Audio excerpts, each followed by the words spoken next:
Aren't you out here? Alright, What are you doing? I'm still in the middle of doing this like miniature set for the new video they're going to do, you know, like the Gulliver's Travels one. I wanted it to be like, as if I'm big and kind of all the little people. What? You know, the Gulliver's Travels whiskey, what they've got sent. Miniatures. It's not Gulliver's Travels. It's not like the book or the film.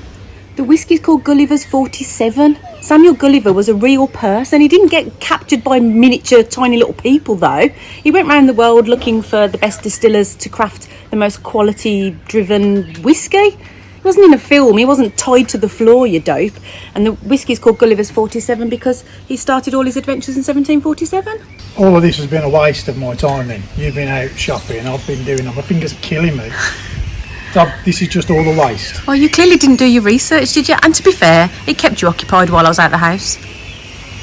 I'm going to put the video at the start anyway. So, on with the video.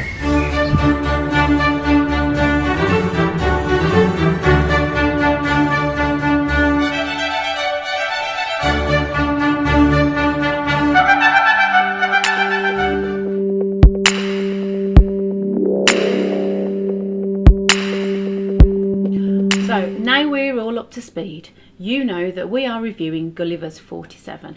I'm going to do the 4-year-old Bourbon Cask and Auntie's going to do the 10-year-old Quarter Cask because that's slightly more peated and I don't think I would give a good representation because obviously you know I'm just at the beginning of my peat journey. So yeah, we were lucky enough to get sent 2 samples from Stu. So on Instagram, when we watch the new whiskies that are getting a bit of buzz around them, lots of people are putting lots of things up and always gets really interested. And when we found out this was an English whiskey, again, really interested. So this is how we got to know them. They sent us some samples and we just thought we would do it today.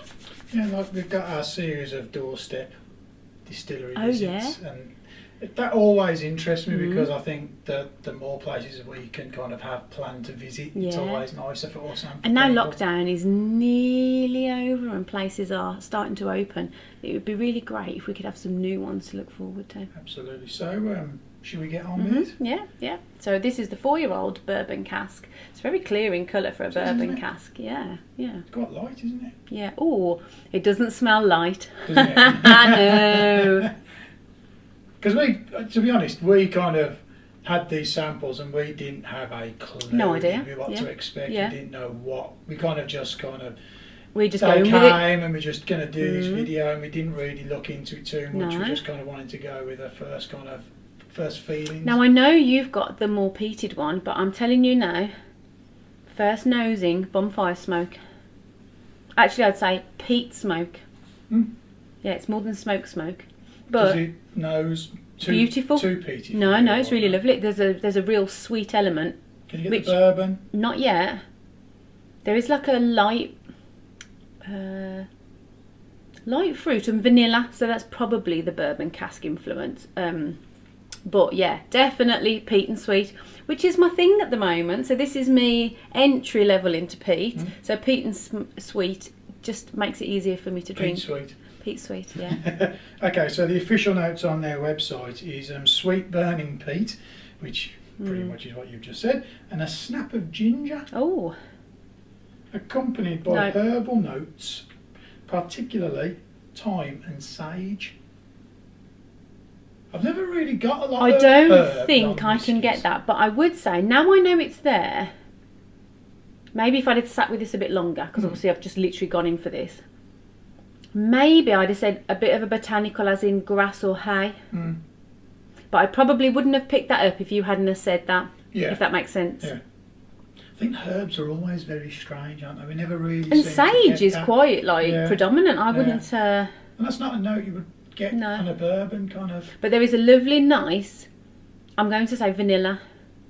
There is definitely a sweetness. It's not like a medicinal, heavy, harsh, hard-hitting peat. It's a peat smoke. It's not bonfire. I said bonfire smoke to start with, but no, definitely peat smoke. I think for you it's the switch. You're all right with smoke and bonfires. It's when it starts getting into that kind of the peat and the medicinal and all that. It's when it loses you, isn't it? No. But it is definitely peat, but it's peat smoke. Yeah. But the sweetness is the thing that makes me... It smells lovely. Cool, excellent. It's a good nose. Do you want to try it then? I'm interested to see actually because watch my face, we see what my genuinely first. do not know whether this is looked at as a good whiskey, a bad whiskey. Yeah. Is it in the middle? We're going in completely blind. Completely on this, cold. Really. This it's is kind of, quite interesting. Watch this face. Go on then.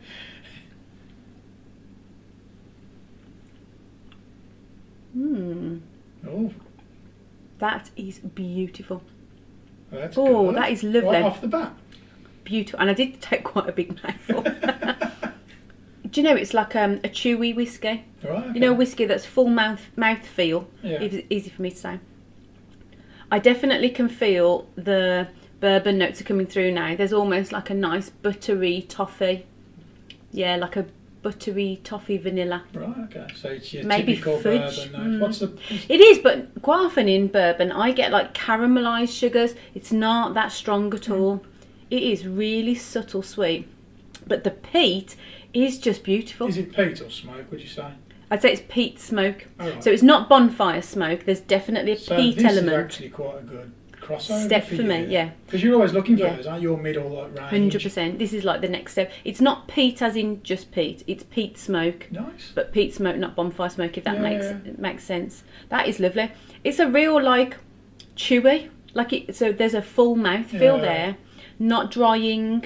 Not oily. You're impressed, I aren't you? am I really can tell by impressed. your Can you face. tell? Yeah, I can, yeah. And do you know what? I was slightly scared, and my brain was going, "Don't pull a face! Don't pull a face! Don't pull a I think face!" the biggest problem is as well, it's like that Stuart who sent the samples has been so nice, hasn't he? He's been Yeah. really welcoming with like sending us Yeah. like obviously the samples but pictures and things like that to Yeah. help with the video. That before you've tried the whiskey this Yeah. season, like you're thinking, oh Yeah. no, if this whiskey's bad, obviously it wouldn't influence us, we No. would tell you if And it I was wouldn't bad. be able to fake it. You'd have Yeah. seen it in my face. We will always tell you if the whiskey's bad, no matter how nice the person Not is. bad. It's just not our cup of tea. Yeah. And I'm quite, I am so at the beginning of my maybe I'm not at the beginning of my peak journey anymore. I don't think you Maybe are. I'm a I few think steps you're in. You're in the middle now. Maybe. You're definitely. That's lovely. Like Yeah. I'm excited to drink that. That tastes Yeah. really nice. And I was a little bit scared. I'm not going to lie. Shall I give you their Yeah, go on. palate And I'll have notes? another drink. Yeah, initially sweet on the palate, then dry with rich peat. The herbal notes come through with a hint of vanilla, so it's very similar to what you said, to be honest. I don't find this drying. I've had drier whiskies, you know, like when you get that oak. Yeah, It just feels chewy, full. That's what made me think of the toffee vanilla. yeah. Beautiful. Could Absolutely you gorgeous. have picked that it was a bourbon cask? Could I have picked? That's an interesting question. I'd have known it was sweet, so I'd have probably hedged my bets that it was bourbon. It's not sherry. There's not enough fruit there. There's no raisin sultanas or Yeah. deep red fruits at all. Yeah. It is a vanilla sweetiness, if you know what I mean. Not even the caramelised sugar. It's not that dark, if you know what I mean. And you can see that by the colour, really. There's not an awful lot of colour in there. But that is just... It's not artificial sweet either. You know, sometimes you get sweet shop sweet and you get all that powdered icing sugar that's quite artificial. It's not like that. That is You're just like... impressed, aren't you? I'm really impressed. That is like the perfect marry of the sweet and the peat. That's everything I'm looking for. You know, like how before I said with Wolfburn were right up my street. Yeah. I would put this in the same pegging. Cool. Really great for a Yeah. 4-year-old as well. What Really ABV good. is it? I don't know. It says Gulliver's 47. It's 47%. I think it is. Yeah, it is 47%. See what they did there. Yeah. Yeah. That's an easy 47. Yeah. And for a 4-year-old as well. That's, you know, yeah, I I've think. not actually tried it, so I don't like. I can't. Would you like a little sip? Go on then. Have a little sip. Why not? So you do your It's not finish. Have you overly sweet. Can you do your finish now? My finish and my overall thoughts. The actual finish is it just carries on. It's very sweet. It's not a long finish, but it's not drying. I didn't find it drying. The flavours are right to the end, the sweet and the peat, and then they just finish. Overall thoughts, really impressed. Really, really impressed. I predict a bottle of this in my future. Now, I wouldn't have said you'd have gone for that Yeah. personally. I'd have said that's probably a little bit too peaty for you. No, that Because is. that is really nice. Yeah. Would you say that? See, I'm saying that's peat smoke. Would you say that's peat then? That's peat. Is it really? Definitely, I would say. Maybe I'm Definitely. further on my journey than That's I got realise. Because that's so easy to drink. A richness to it. It's like a real kind of. Do you find? So the sweetness is still there. Do you get that mouth full, like chewy? Like I would it's say like, it's more mouth watering than drying. I don't think it's not dry at all. Mouth No, I didn't get that. I've had more whiskies that are more drying. I love that. So while I was enjoying that in the background, did you say you would buy a bottle? Mm-hmm. I think it's what, £57, £57, I think, something like that. So that's gorgeous. A decent price for that, isn't it? Stunning. Awesome. Yeah, very lovely. We're going to move on to my half of the video now. So we're going to do a bit of a switch round now. So Ant's going to review the 10-year-old quarter cask, isn't it? Yeah. Which is supposedly a bit more peaty. Yeah. So while we do a bit of a switch round, here's the proper cinematic to go with this whiskey.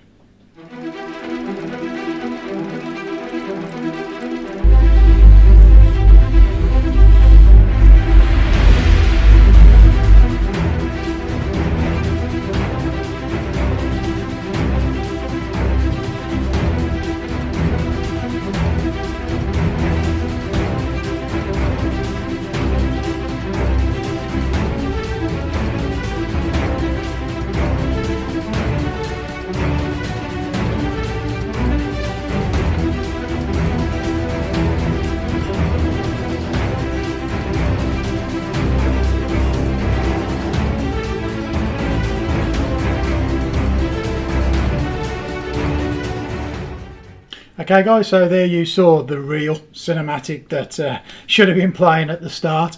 I'm going to go on to review the Gulliver's 47 10-year-old quarter cask. We didn't really want to give Nicola this one because, like we say, she's just the start in her journey, and this one to us kind of nosed quite peaty, so we didn't think it would be fair to kind of give her not a review, because we don't want to review them just yet. We want to get full bottles and then we'll do a proper review on them. This is just kind of a letting you know about the brand and kind of just seeing what we think of them. A little really. First taste, isn't it? Yeah, just to see what we like, because you know it's like Nick said, English brands that pop up, we can't ignore them because they're on our doorstep and we do love to visit these places. And there's not that many of them. And there's not that many, so you have to grab hold of them when you can and kind of give them your attention. And luckily, so far, it's been good. It has been really good. So I'm going to crack on with this now. My eyes are so drawn to the colour of that compared to the colour of mine. Look at the colour of that. Gorgeous, very honey. Beautiful, yeah. Honey golden honey. And it has been matured for 10 years in an ex-red wine quarter cask. Yeah, so you can definitely see the difference in... have you still got your glass there with some in? Has it got some there? No, give us the bottle. Show you the bottle. Yeah, I'll show you the two bottles so you can see the two different... You see the two colours, different colours. I mean, that one literally looks like water to me. So yeah, I mean, there's quite a big difference in the colour. You can definitely see the red wine, can't you? So, let's go in on the nose. Instantly to me, compared to, I'm glad I've actually tried yours now because I can compare the two. It's quite nice to be able to. And like we've said, this is live on camera. Like we haven't sat with this, we haven't tried them. Yeah, I mean, you definitely got the richer wine note on there. There's the sugars, there's just a richness. The peat's obviously there, the smoke. It reminds me a little bit of, I don't know, it's almost like a Kilkerran note to it. That sweetness, but the peat's there as well. Is it like a fruity sweet? Almost like strawberries. Okay. Like a strawberry touch to it. If I had to nail the fruit down, it would definitely be like strawberry or cherry or... That's like the red wine influence, I suppose. Maybe there's the definitely... grape, But it's like you said, it's a real fresh fruit rather than a fake sweet shop fruit. Does it smell enticing? Yeah, it does, because you know me, and you know me. The sweetness in a peaty whiskey is my go-to kind of.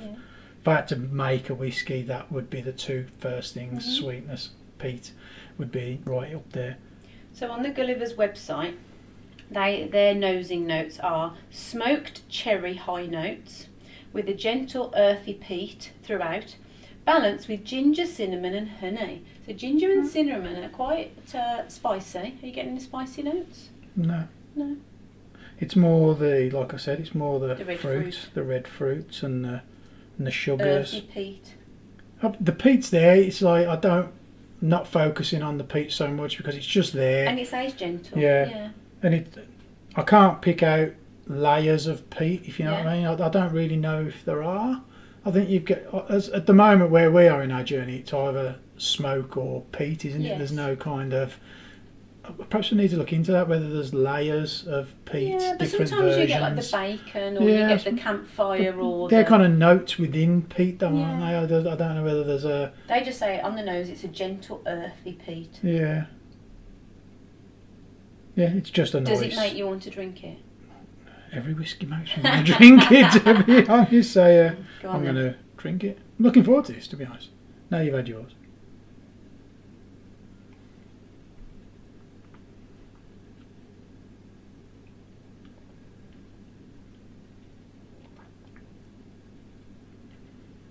Okay, so I'm going to let that sit for a little bit. Yeah, you've got the sweetness that is on the nose kind of lessens on the palate, kind of fades out quite quick. Then you're left with a very kind of, and I don't want this to sound negative, but like a dirty peat. Like a naughty peat. Is it very peaty? Is what you're saying? It's not very peaty, but it's like just that, like a dirty peat. Yeah, if that's what it is, it's like. It's because I think if the sweetness had have hung around, it would have been probably a little bit nicer for me. More mellow. Yeah, it just kind of the sweetness just goes away, and it just kind of, you're left with the smoke and the peat, and almost like you get that bacon note as well. But it's not as sweet as I was imagining it was going to be. Initially it's very, very bacony, very kind of meaty. And then that fades into the smoke. Do you get any of the spiced? Yeah, the spice is definitely there. It's almost like imagine, like, I've used this analogy quite. Yeah, that's right. Quite a lot, where it's like on the barbecue, you've got the big slab of meat, and it's got like, imagine if you've got one of those dry rubs, like out the packet, and you rub it into the meat, and it kind of like goes hard and kind of stains the meat, kind of with that kind of herby and burnt kind and of. Yeah, it's very much like that. It's very. Is there any sweetness? I'm only asking because they say there's a bit of sweetness. At the start, probably a little bit longer on that one.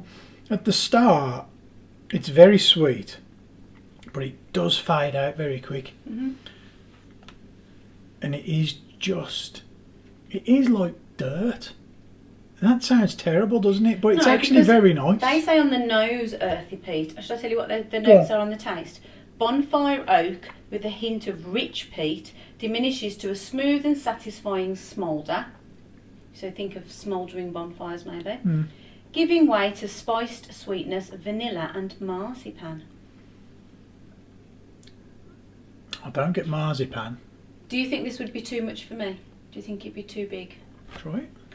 I'm a bit scared. I'm glad you can't see my face. I don't think. It smells. I would say peaty, that I don't think that it's what I thought it was going to be off the nose when we first had it. Do you know what I mean? I don't. It's not. It's not a negative. It's not just awful. that I didn't. It's not what I imagined it was going to be. I'm going to say I could drink it. I wouldn't choose to drink it.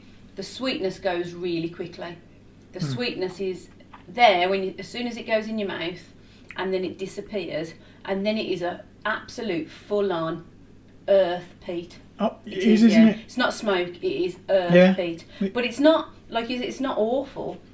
And I can drink it. And I didn't pull a face, even though you can't see. But I wouldn't choose to drink it. That's a really huge, giant leap for me. Big step. I think I would buy a bottle because I think I could work up to that. I've got nothing else. It's only a few steps like up from this one. But it's not the peat kind of whiskies that I usually go for. Yeah. It's more, I like the sweeter versions, but I think it's definitely got a place. I feel like knowing the peat ones that you drink, like I'm thinking Octomore, Aerolite, Lindsay, The Wolf Burnt Ends, those kind of yeah. things. I think that peat is the peat that I aspire to because it's not your peat. Yeah. Does that make sense? Yeah. That's like definitely a step up from the one that I've just had. Yeah. But I almost feel like that's what I'm aspiring to, because I could drink it. It wasn't awful. I probably wouldn't choose to drink it though at the moment. I would say that it's as close to Burnt Ends, which is a future review coming up. It's as close to that with the bacon and the bonfire, and I mean you can get what it's going to be like from what the name, can't you? Burnt Ends, but it's as close to that as I've probably had in its directness to that kind of note. It's nice. Yeah, it is nice. I would definitely consider buying a bottle. Yeah, but I would probably have to be in the mood for it rather. It would be a bottle that lasted a long time. I could see that, and that for me would be my last drink of the evening. Yeah, I think that's where I'd get to. It's a definite end of the night kind of when you're feeling a bit adventurous. Yeah. See what you did there? there? 100%. It's nice. Yeah. I have to say, I've been overly impressed with these two. Like, you know, you're not quite sure what to expect. Yeah. Yeah. I would say yours was the better of the two for me. Yeah. I think it was more of a journey. More pleasurable, maybe. Going on just in the easy glass drinking. with all the bourbon notes and the vanillas. And I'm definitely buying a bottle of that. I was think, excited for that. And like mine's double the price of yours. Yes. So taking into account kind of your budget. Yes. Your one. Yes. The Bourbon Cask one is definitely the winner of the two, I would say. That's for really me. good though, yeah. So definitely give them a look. I'm excited though. It's almost like exciting times ahead, isn't it? Yeah, Because they've only been going again since 2018. They reopened. They've been open for like 60 years. Yeah. So they They're reopened. a massive company, weren't they? At one point? So, and this is like the 9th generation apparently. Yeah. So they closed their doors about 60 years ago, and they opened in 2018.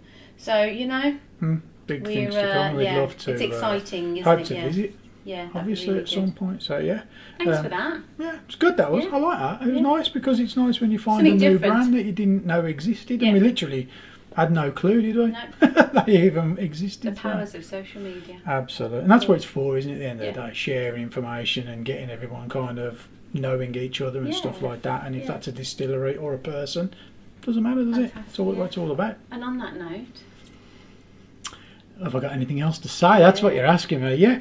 If you're watching this and you are a subscriber, I'm not going to ask you to do anything else other than go and visit a new channel, a new whiskey channel that maybe you don't know. Look on YouTube, see if you can find a new channel that's just starting and show them some love.